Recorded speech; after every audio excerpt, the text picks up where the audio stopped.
Hey, everybody. Thanks for joining us on the webinar we're having here at Red Summit. I'm Austin Hart, and we've got Sean Evans on here as well. We're both agents for Red Summit. We've been doing it for about 5 years, and we're excited to hear what Brian's got to say and kind of hear what's next for the weather these next few coming months and part of next year. Anyway, Brian. Yes, sir. I'm going to go ahead and share my screen with you guys, and we are going to get started here. Lots of good stuff to share. So, without any delay, let's go ahead and get going.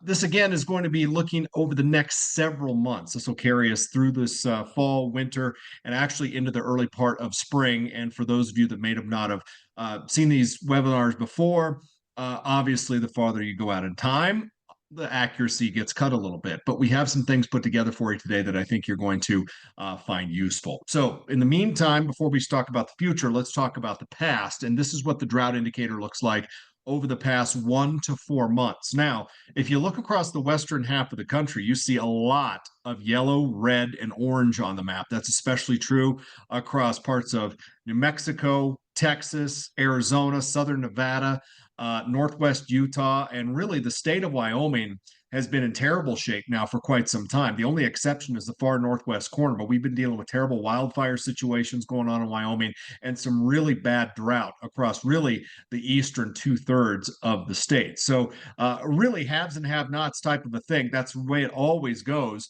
As you well know, southwest Colorado has been okay, northwest New Mexico, parts of California, and certainly central Montana, but there's still a lot of dry on the board right there. This is a look at the 30-day anomaly in terms of rainfall that we've seen over the past 30 days. And you see a lot of brown on the map right there. Those are, anomalies where we're looking at anywhere from, say, a ½ inch below normal in many places to well over an inch below average. And even up in the Pacific Northwest, right along the coast, you can see some anomalies up there pushing 2 to 4 inches below average. The halves, so to speak, in the past 30 days, parts of Idaho, Southwest Oregon, really central Montana had one big storm back in September that delivered a lot of moisture right there, but it didn't get the whole state. You look at the southeast part of the state was struggling pretty good, and all of Utah has essentially been really dry for about the past 30 days or so. So that's been the weather pattern that's been really conducive to producing and kind of feeding the dryness that we have. And this is an upper level weather pattern and animation that goes over the next 2 weeks. And I'm going to let this go through a couple of times. And where you're seeing the oranges and the reds, that's where you have ridge of high pressure. That's where the warm and dry weather really continues to take hold. Where you're seeing the blues and the purples, that's where a storm is going to come into fray. So we're going to let this recycle one more time, and I'll kind of walk you through it here, and we'll be able to kind of pin down when our rain chances are going to be a little bit better. Certainly nothing in the meantime. Okay, you see a lot of red on the board there, but long about, say, the 16th, 17th, a big storm comes into the Pacific Northwest and then makes its way through parts of the Northern Rockies and then kind of lifts its way into Canada. The problem with that is it gets replaced almost immediately after that with the same pattern that's been producing the warm and dry weather that we've been witnessing now for the past several weeks. So over, say, the next, say, 5 to 6 days, we're going to be dealing with still warm, dry weather. After that, we'll get a cool down. You can see the storm coming in right there. But the crux of that energy really, I think, will favor areas in the Pacific Northwest, parts of the Northwest Rockies, and then on up into Canada, again, before the pattern kind of resets itself back to the warmer and drier stuff. So what I've done here is I'm broken down these 2 7-day increments here. So these are the precipitation anomalies being forecast through early Friday morning on the 18th. All right. So really about 7 days from tomorrow morning. And you can see we've got some anomalies here that really aren't that bad.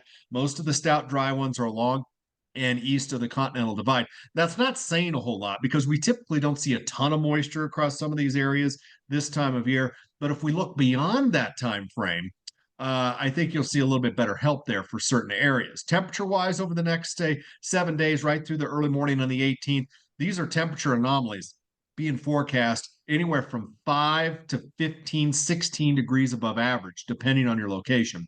This takes into account nighttime low and daytime high and averages that out, and that's what you get. So still a lot of warmer than average air encompassing the west, at least through the next 7 days, even though that storm system is going to be moving through. And then if we look at precipitation anomalies that are being forecast through the early morning on the 25th, you don't really see any stout dry anomalies right there. Again, at least better prospects of seeing some meager moisture here. Now, this is not going to be a drought breaker by any stretch of the imagination. As I said, this time of year, a lot of us are usually pretty dry. So these anomalies really aren't saying a great deal in terms of overall precipitation that's actually going to fall from that storm system. If you look at the temperature forecast through the 25th, from the 18th through the 25th, you see numbers cooling down a little bit. Again, Washington, Oregon, Idaho, Northwest Montana, even northeast parts of Utah, parts of Wyoming, but by and large, still an average to warmer than average feel across the western half of the country. And the reason for that is there is really no way for this weather pattern to tap any cold air from the north. The jet stream is blasting in off the Pacific. That usually floods us with warmer than average air, really any time of year. And this is really no exception. So if we're looking for any type of significant cold air coming our way over the next couple of weeks, I just simply don't think that that's going to happen. Or even if we do see a little bit of a cool down, it's going to be pretty short lived. That's the short term. Let's dive into some of the longer range stuff here. And that starts with what our sea surface temperature anomalies look like. Right now, if you look at the area west of South America, right there along the equator, you see a lot of blue. And that is our developing La Nina that's been trying to get its act together for the past few months or so. For those of you that don't know, La Nina just simply means cooler than average ocean water right in that particular area. And that's going to be one of the main features in our long range forecast. It's going to kind of be a driver, I think, going forward. So that's certainly something we're going to focus a great deal on through the remainder of this presentation. To put it in perspective here, this goes back to early July. And this is a measure of how strong our La Nina episode is right now. So anything at negative 0.5 or below, that's where we're looking at La Nina kind of being, prevailing. Anything above that, between negative 0.5 and 0.5, that's basically neutral. So it hasn't been until recently where we've started to see this La Nina actually get a little bit of teeth to it and some staying power. And even you could see since the middle of September, we went back down to about -1, came back up to about -7, and now we're flirting back again with about -1. I think this La Nina episode is going to kind of continue to develop a little bit more, but is there a strong La Nina in the cards? No, I don't think so. Not at this time. And if we were going to see something like that materialize, I think we would have already started to see it really push in the high gear. That doesn't mean that we won't see La Nina impact, though. Keep in mind, even a weak La Nina can help facilitate La Nina-like impacts across various parts of the country or early even the world. So even if we just simply have a weak to moderate strength La Nina, I still think that that's going to be the main driver in our forecast as we look forward. Looking at the computer models over here on the left-hand side, those are all different computer models. Us here in the United States, our model is the NOAA one right there. So this is the La Nina forecast for October. And you see not a lot of aggression there with the models, okay? The JMA, that's out of Japan, is a little more aggressive than, say, NOAA's model or the UKMO. But by and large, anything that is here would be generally pretty weak. If we go to December, you see NOAA's model right there pushes us toward about a moderate strength La Nina episode. The other models are weak at best. Okay, and there are a few models on here that I trust a great deal that barely have us at weak La Nina territory. One of those models is the BOM out of Australia. The other model is the ECMWF out of Europe. And if those models aren't going all in for a significant event, that gives me a lot of pause as to one, how strong this event would be, and number two, how long it's actually going to last. So what I think we're going to see here is the La Nina develop here over the next couple of months. It'll likely max out in December, maybe in early January. And then as we fast forward toward February, look what those models do. They back way off on the strength. There's still probably going to be weak La Nina conditions going on through at least early February, but this event by that time is likely showing itself out. And in fact, if you look at the top model up there, the BOM, it actually brings us into a little bit of a warmer than average Nino 3.4 region out there. So, and that kind of begs the question, well, are we going to end up going from a La Nina to an El Nino out of this? I'm not ready to go there just yet. There are some computer models that are suggesting that that is possible, but I think we need to analyze things a lot more and let this La Nina kind of sort itself out before we're going to see what's going to happen through, certainly spring and summer of 2025, because obviously that would have impacts if we went to that. But right now, let's just focus on the La Nina episode that's going to be at hand. The different weather patterns associated with each. Okay, with an El Nino, which we are not going to have over the next several months, you have an enhanced southern branch of the jet stream that rolls across the southern tier of the country. That produces the wetter and colder conditions for the southern tier. The northern tier largely gets left out of the storm track. So what happens is you flood the most of the country with mild Pacific air, and then the storm track stays south. So you end up being drier for a lot of the northern tier of the country. With La Nina, which we are going to have, it flips. So the main jet stream rolls across the northwest and the northern tier of the United States. That's where you see the wetter and colder conditions. And then the farther south you go, you pretty much get skipped out with that. That doesn't mean that there won't be storms go through.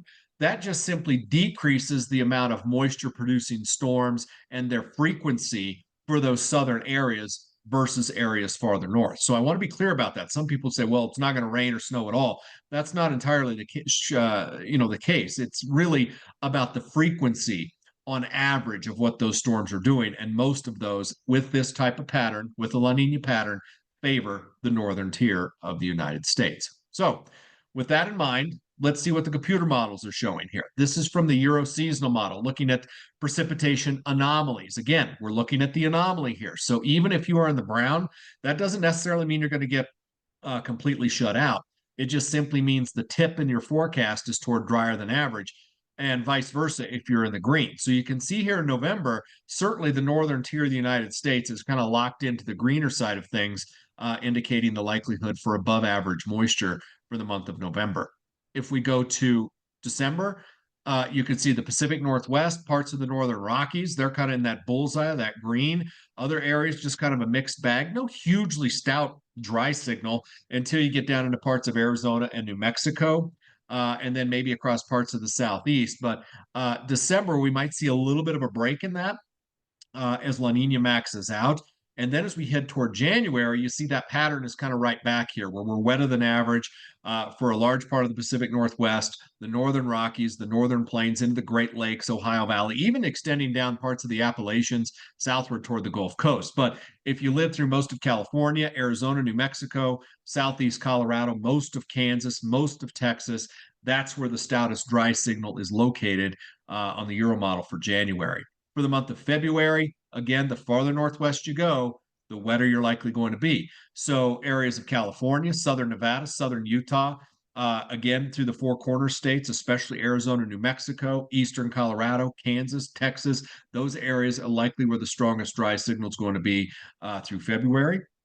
If we go to March, you see the pattern kind of trying to flip-flop or break down just a little bit. It's more, the green is a little more expansive across the West. This would likely owe to the seasonal change that's taking place during March. Even if we have, residual La Nina impacts going on, just simply the seasonal change can bring more storms in from the Pacific.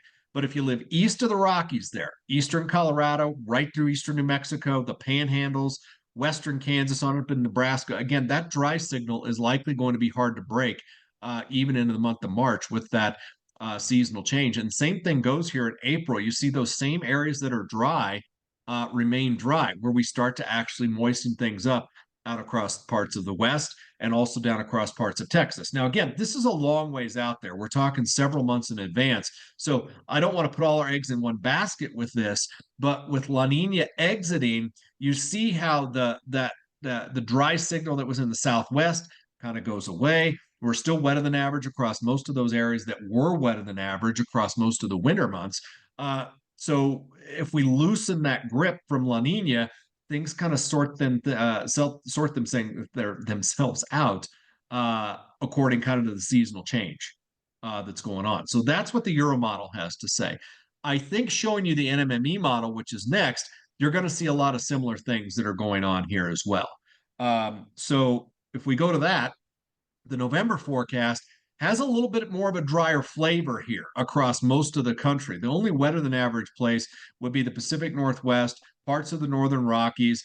I think that the Euro model is probably a little bit better here for the month of November, and the NMME model is just a little bit delayed, maybe with the pattern shift, because if we push past November and go into December, you see that dry signal get tamped back to the south, and you open things up across the Pacific Northwest, most of the Northern Rockies, Northern Plains. The dry signal really focuses itself there across most of California, Nevada, southern Utah, Arizona, New Mexico, southern Colorado, and then eastward across parts of the west and the southern plains. For January, this is when the moisture really kicks in for the Pacific Northwest, especially the Northern Rockies, where I think the Northern Rockies could have a very harsh winter, or at least a lot more harsh than what they had last year, where they really didn't have much at all. So again, with the enhanced snowpack that's going to likely happen up there during the winter, that's also going to breed some colder temperatures the farther north you go. Farther south, you see for at least January, the dry signal really only holds on in a significant way across far southern Arizona, New Mexico, West Texas. A lot of times with a La Nina, especially as it's weakening and on its way out, the pattern variability increases a little bit. By that, I'm saying we allow more storms to come in. That doesn't mean that they're going to favor southern areas. It just gives us a better shot, to see some of these storms come in and at least produce something. For February, the dry signal kind of comes back where it was. Again, California, Nevada, southern half of Utah, southern Colorado, and southward. And we still have the wetter than average going on across the northern tier through February. For March, very similar with that flavor. If we go to April, pretty similar, except some of that dry signal is starting to bleed its way northward. And if we go to May, a very similar type setup. So you might ask yourself, well, why is that? What is facilitating that dryness expansion farther north as we head into to spring? One of the models that's built into the NMME model is forecasting for El Nino conditions to possibly show up this spring. And during an El Nino, that usually means that dry signal starts to advance farther to the north. And El Nino summers are not good usually across parts of the West and the northern Rockies. It dries them out. So again, I think we have some work to do here before we could sign off on that completely. Because if there is no El Nino present, then this map is likely going to look quite a bit different. The dryness would likely focus on areas that were drier during the winter and the spring, and then that would kind of tamp it back to the south by quite a bit. If we look at the IRI multi-model for November, December, January, again, it locks that dry signal in across the south and southwest, southern Utah, southern Colorado, certainly southward into Arizona, New Mexico, West Texas. Farther north, again, average to above average precipitation. And then if we look at Jan, Feb, and March, same deal. Dry signal locked into the south and southwest, wetter than average or at least average going on across the northern tier of the United States. So all three of these models really have kind of a similar take in terms of what they're expecting going forward, simply because La Nina looks to be one of the main drivers with this. And I want to qualify that by saying not every La Nina or El Nino is the same.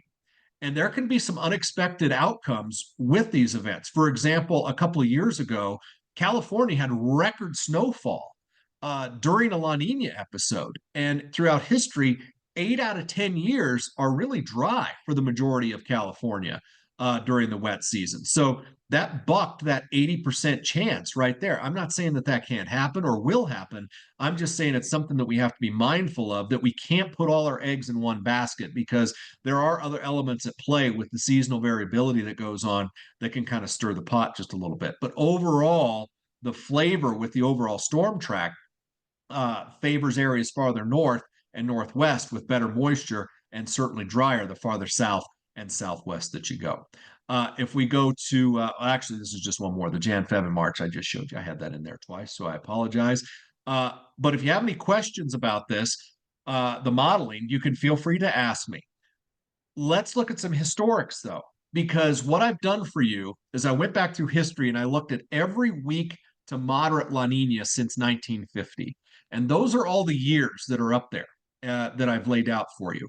And the forecast November through March precipitation anomalies, when you average them all out, gives you this: dry, Southern California, Southern Nevada, Southern Utah, Arizona, New Mexico, certainly dry, Texas, certainly dry, Kansas, you can see where all the yellows and the oranges are.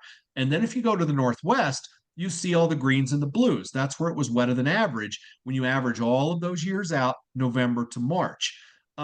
Even Northeast Utah, you see it really kind of splits Utah in half, where the southern part of Utah likely ends up drier than average in most of these years, and the northern tier has a better shot of getting some better moisture. But certainly, the farther south and southwest you go, the stouter your dry signal is historically. What I've done with the next graphic has eliminated all of the moderate La Nina events and just focus on the weak La Nina events.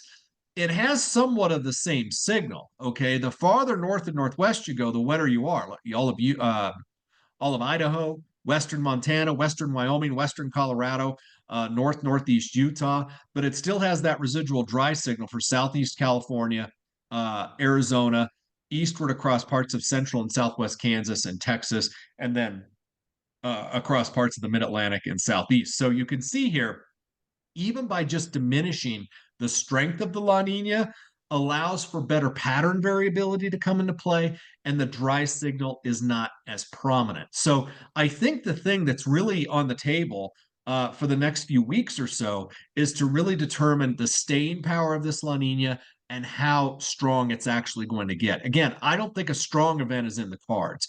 I think at most a moderate event, and most likely a weak event is going to be in the cards, and it'll show itself the door as we head toward February, certainly. So with that in mind, if you have any questions, please feel free to fire away. Hey, Brian, this is Sean. I've got a couple of questions that came in from people. One of them asked, is there any analog years specifically with this pattern that you see on your models? Those are the ones that I just showed you. Those ones right there. Okay. Yep. These are all the analogs that are showing themselves up in terms of La Nina. And the thing that's interesting, if we were going to go toward an El Nino, the last La Nina event that ended and went toward an El Nino was 22-23. So if I had to just cherry pick one right out of the gate that would look like that, I could say 22-23 is close to that. But as I said, if this La Nina, for whatever the reason, through over the next 30 days stalls or just simply doesn't develop, well, then 22 and 23 are out. Okay, so these are the average analog years for the moderate and weak right here. Okay, and then for just the weak events, these are the years right here, which also includes 22 and 23. Okay. Okay. Another question I have, and this might be a little vague, but what does the trends look like in Idaho and Nevada over the next few months? But maybe different parts of those states might be different. You mean to go back over what we showed with the modeling, or? They just said, what trends do you see in the Idaho, Nevada area? Well, certainly for Idaho, after we buck this pattern over the next few weeks, I think Idaho is going to end up wetter than average. For this winter and probably even into early spring. Nevada, again, is much like Utah. The farther south you go, you see a big difference, even just in the analogs here. Okay, so if we go back to the analogs, you see the southern half of Nevada ends up being drier than average. The northern half average to possibly even wetter than average right there. But the one thing for Idaho that you see is even in a weak to moderate La Nina, you see all that green and blue across all of Idaho.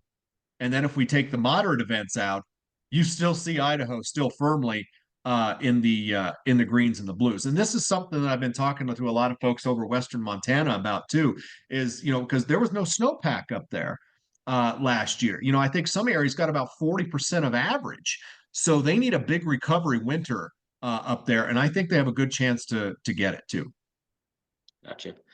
I had a question. Me and Austin have been on the road, these last few weeks, helping customers with renewals and trying to, second guess the weather patterns to coverage levels. And And what I've kind of been telling people, and you tell me if I'm wrong, but with kind of a weak La Nina neutral areas and maybe switching back later to a weak El Nino, I've kind of telling a lot of people to maybe trust our software going over the last 15 to 20 years of positive payouts to, and maybe not try and just shift a big gambles on shifting stuff in and out of monthly intervals.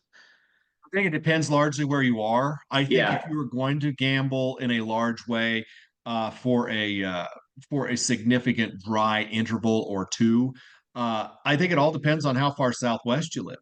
Yeah. Because you see from not only the modeling but from those analogs, it's very clear. The farther southwest you go, the stouter that dry signal is. So for places in Arizona, New Mexico, far southeast California, probably far south Nevada, I would be much more inclined to load up those early intervals while La Nina was present and then spread things out, later on, if you know what I mean. Yeah, that's great. Yeah, basically taking advantage of what the weather is showing us and what history is showing us that when La Nina is present, those southwest areas they screen pretty dry, historically speaking. Like I said, you can always have a year that bucks the trend, like what California did a couple of years ago, but those years are pretty rare. Yeah. One other thing we just for those that maybe tuned in later or that maybe we could record is just a real quick summary of everything that you've said, with the patterns coming into the year and stuff, if you're able to do that quickly. I think La Nina is going to be, even in a weak capacity, one of our forecast drivers over the next, say, really 5 to 6 months. Okay, by the time we head toward, get out of February and push into March and April, there's going to be more pattern variability going on with the seasonal change. But really, really through February, I think La Nina is going to be one of our main drivers. So with that in mind, the farther north you live, the wetter you're likely going to be. The farther south and southwest, especially southwest, the likelihood that you're going to be drier during those times. Once La Nina exits, again, we're going to have to see what happens with the ocean. Are we going to stay somewhat neutral, or are we going to push toward an El Nino?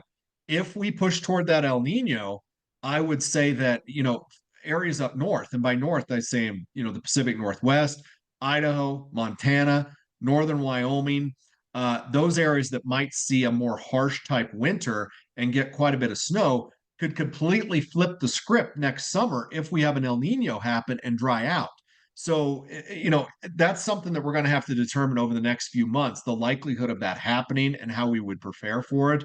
But certainly, while La Nina is present, even in a short capacity, those southwest areas scream dry right now. And I would definitely plan for that right now if I was structuring, anything for my business.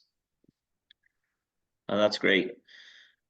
That's all the questions I have, unless any more pop up here. I know we have another webinar. I think it's scheduled for November 14th, would be kind of maybe the last webinar before the deadline for renewals, but we'll send out some information on that. I know a lot of folks are getting their renewals in right now, and we're out on the road getting those, and this information really helps kind of guide people in their decisions. So we sure appreciate that. And as always, if you have any questions, that's why I put my contact info up there. If you have any questions about this that come up from today's webinar or whatever, feel free to kick me an email or give me a call or shoot me a text. Will do. Thank you, Brian. You got it, guys. Thanks, Brian. We appreciate it. Gotcha.